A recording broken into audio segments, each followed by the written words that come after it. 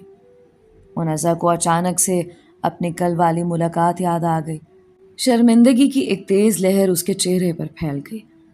شکریہ، میرے پاس رومال ہے۔ منزہ نے یہ کہتے ہوئے اپنے پرس میں سے رومال نکالا اور اپنے آنسو صاف کر لیے۔ زہیب نے ٹیشو لپیٹ کر واپس اپنے ہاتھ میں پکڑا اور اس کے ساتھ والی کرسی پر بیٹھ گیا۔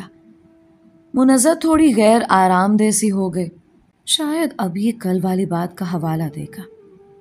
کتنا اچھا تھا یہ امریکہ میں ہی رہتا، آخر اس کو واپس آنے کی کیا ضرورت تھی؟ وہ منہ ہی منہ میں بڑبڑاتی، تبھی اچانک زہیب نے اس کی جانب دیکھا اور کہا، واپس آنے کی ضرورت تو تھی ہی، یہاں پر میرے والدین اور پوری فیملی ہے، اور میں نے ڈگری اس لیے تو حاصل نہیں کی کہ میں امریکہ میں ہی رہ کر ان کی خدمت کرتا۔ مجھ پر میرے ملک کا بھی کچھ حق ہے۔ یہاں ویسے ہی اچھے سرجنز کی کمی ہے، تو کیا برائی ہے کہ اگر میں بھی یہاں کے کسی اچھے ہاسپٹل میں جاب کر لوں گا تو؟ ویسے تمہیں مجھ پر بھروسہ نہیں ہے تو تم اپنا علاج مجھ سے مت کروانا۔ دبی دبی ہنسی کے ساتھ وہ اسی کی جانب دیکھتے ہوئے کہہ رہا تھا۔ منزہ کی تو سیٹی گم ہو گئی۔ اس کا دل چاہا کہ وہ اپنا سر پیٹ لے۔ میں نہ جانے اتنا اونچا کیوں بڑبڑاتی ہوں کہ دل کے اندر کی بات بھی سب لوگ سن لیتے ہیں۔ تبھی سامنے سے عروج کی ماما آتی ہوئی دکھائی دی۔ وہ منزہ کی طرف ہی آ رہی تھی۔ منزہ انہیں دیکھ کر اپنی کرسی سے اٹھ کھڑی ہوئی۔ زہیب بھی اٹھ کھڑا ہوا۔ منزہ بیٹے، آپ کی امی کی طبیعت اب بہتر ہے، آپ انہیں گھر لے کر جا سکتے ہیں۔ شاید انہوں نے کافی ٹائم سے دوائیاں نہیں کھائیں، انہیں دھیان سے دوائیاں کھلایا کرو ورنہ شوگر اسی طرح ہائی ہو جایا کرے گا۔ اس کو بہت پیار سے کہہ رہی تھی، تبھی ان کی نظر زہیب پر پڑی۔ ارے تم ابھی تک گھر نہیں گئے؟ چلو اب مجھے بھی ساتھ لے کر چلو، میرا ڈیوٹی ٹائم ختم ہو گیا ہے۔ عروج کی ماما منزہ کو خدا حافظ کہہ کر باہر کی جانب بڑھ گئی۔ وہ وہیں کھڑی ان دونوں کو جاتا ہوا دیکھتی رہی۔ بے خیالی میں وہ زہیب کی پشت کو دیکھے جا رہے تھے۔ اسی لمحے اس نے مڑ کر سیدھا منزہ کی جانب دیکھا۔ منزہ گڑبڑا گئی۔ اس کی گھبراہٹ کو دیکھ کر زہیب کے چہرے پر ایک بڑی بھرپور سی مسکراہٹ بکھر گئی۔ امریکہ پلٹ، سمجھتا کیا ہے خود کو؟ وہ سر جھٹکتے ہوئے اندر بڑھ گئی جہاں امی اس کا انتظار کر رہی تھیں۔ امی کی طبیعت کچھ دنوں میں ہی سنبھل گئی۔ تبھی ایک دن اچانک دوپہر کو جب وہ سو رہی تھی تو ملازمہ نے آ کر بتایا کہ عروج کے گھر والے آئے ہیں، امی کی طبیعت کا پتہ کرنے آئے ہوں گے۔ منزہ نے دل میں سوچا۔ ہاتھ منہ دھو کر جب وہ نیچے آئی تو اسے تھوڑی حیرت سی ہوئی۔ ڈرائنگ روم میں عروج کی ماما اس کی امی کے ساتھ بیٹھی تھی اور ساتھ میں زہیب بھی تھا۔ منزہ کی نظر پڑی تو اس کے بابا بھی ڈرائنگ روم میں موجود تھے۔ یہ سب لوگ بڑے ہی خوشگوار انداز میں ہنس ہنس کر باتیں کر رہے تھے۔ تبھی زہیب نے نظر اٹھا کر اس کی جانب دیکھا۔ وہ سیڑھیوں پر کھڑی تھی۔ نہ جانے زہیب کی نظروں میں ایسا کیا تھا کہ منزہ گھبرا گئی۔ اچانک امی نے اسے دیکھا تو آواز دی، ارے منزہ، آ جاؤ نیچے، عروج کی ماما آئی ہیں۔ اب منزہ واپس اوپر نہیں جا سکتی تھی، اس لیے آہستہ آہستہ قدم اٹھاتی ہوئی ان کے برابر آ کر بیٹھ گئی۔ عروج کی ماما نے منزہ کے سر پر پیار سے ہاتھ پھیرا اور کہنے لگی، میں سارے زمانے میں زہیب کی دلہن تلاش کرتی رہی، مجھے تو پتہ ہی نہیں چلا کہ وہ ہیرا تو میرے اپنے ہی سامنے موجود تھا۔ جیسے ہی زہیب نے منزہ کا نام لیا، میری تو گویا دل کی مراد ہی پوری ہو گئی ہے۔ بس اب میں مزید انتظار نہیں کر سکتی، منزہ شادی کے بعد بھی پڑھتی رہے گی۔ آپ مجھے جلد از جلد میرے زہیب کی دلہن رخصت کر کے دے دیں۔ منزہ کے کانوں میں سیٹیاں سی بجنے لگی۔ آخر یہ عروج کی ماما کیا کہہ رہی تھی؟ منزہ نے ایک نظر اٹھا کر زہیب کو دیکھا۔ وہ بڑی گہری نظروں سے اسے دیکھ رہا تھا۔ ایک شرارتی سی مسکراہٹ اس کے لبوں پر تھی۔ منازہ نے گھبرا کر سر جھکا لیا۔ یہ لوگ آخر کیا کہہ رہے تھے؟ جی بہن، ہمیں کیا اعتراض ہو سکتا ہے؟ آپ کا گھر ہمارا دیکھا بھالا ہے، اور زہیب سے بہتر ہماری منازہ کے لیے اور کون ہوگا؟ امی اور بھی کچھ کہہ رہی تھی، پر منازہ سے مزید نہ سنا گیا۔ وہ دھڑکتے ہوئے دل کے ساتھ تیز تیز سیڑھیاں چڑھتی ہوئی واپس اپنے کمرے میں آ گئی۔ اوپر آئی تو اس کے موبائل فون پر ایک میسج آیا ہوا تھا۔ نمبر انجانا تھا۔ منازہ نے کانپتے ہاتھوں سے میسج کھولا۔ وہاں لکھا تھا، میں ہمیشہ کے لیے آپ کو اپنے کمرے میں لے کر جانا چاہتا ہوں، تب آپ بغیر کسی شرمندگی کے میرا کمرہ اور میرا واش روم استعمال کر سکیں گے، اور مجھے بھی، آپ کا زہیب۔ منازہ کے لبوں پر ایک بڑی سی خوبصورت سی مسکراہٹ بکھر گئی۔ وہ حیران تھی کہ زندگی نے اچانک اسے کیسا سرپرائز دے دیا تھا۔ دوستو، یہ تھی منازہ اور زہیب کی خوبصورت سی کہانی۔ امید کرتی ہوں کہ کہانی سن کر آپ نے کافی انجوائے کیا ہوگا۔ اپنی رائے کا اظہار کامنٹس میں ضرور کیا کریں، اور آپ میری کہانیاں کہاں سے سن رہے ہیں اپنا نام اور اپنے شہر کا نام ضرور بتایا کریں، تاکہ کہانی کے شروع میں آپ کا نام لے سکوں۔ مجھے اپنی دعاؤں میں یاد رکھیں۔ ملتے ہیں ایک نئی کہانی کے ساتھ، تب تک کے لیے علیزہ کمل کو اجازت دیجیے۔ اللہ ہمارا حامی و ناصر رہے۔